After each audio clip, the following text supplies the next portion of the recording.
weli waxaa noo socda casharadii WordPress-ka.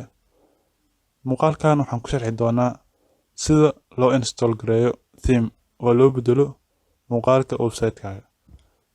Theme-ka waxa laga wado haddii aan ku fahansiiyo. Theme waxaa laga wadaa muuqaalka website-kaaga waaye. Muuqaalkan ayaad ku baran doontaa sida loo install gareeyo website-kaagana loo bedelo muuqaalkiisa. Si aad u install gareysid theme, waxaad tagtaa meesha geeska appearance ay ku qoran tahay. Appearance markaad taabatid kadibna themeska ku soo baxay themes ku dhufo meesha ugu horeysa. Marka ku dhufatid shaashadana ku soo baxayso add new theme-ka meesha kor oo add new theme ay ku qoran tahay meeshaas click ku sii. Click marka ku siisid waxaad tagtaa meesha search-ga oo geeska ah kadibna waxaad qortaa Blocksy. waa theme-ka aan u baahanahay. Themes kale oo soo degsi karto way jiraan. Blocksy ayaan isticmaali doonaa. Blocksy markaa qortid oo ku soo baxay kadib waxaa laga rabaa inaad soo install gareysid. Hadda ii degsan tahay aniga install leh kadib activate leh. Hadda activate ayaan dhahaynaa activate taawo kadib shaashadana ku soo baxayso. Marka waxaa laga baahan yahay plugin waxa la inaad soo dejisid. Plugin-kaas kore oo Blocksy Companion meeshaas install leh. Install markaa dhahdid options-kan ayuu ku saarayaa.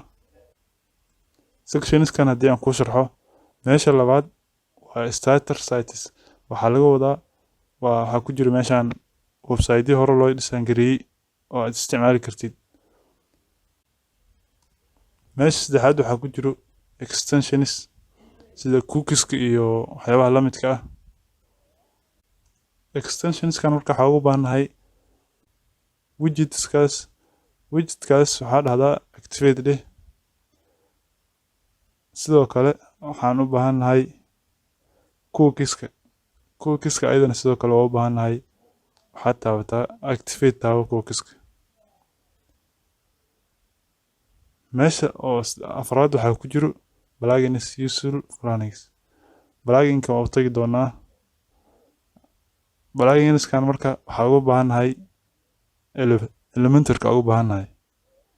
Elementor waxaa dhahdaa install leh. Install marka dhahdid kadib waxaa ku soo baxayso activate kaas taawo activate garee asagana.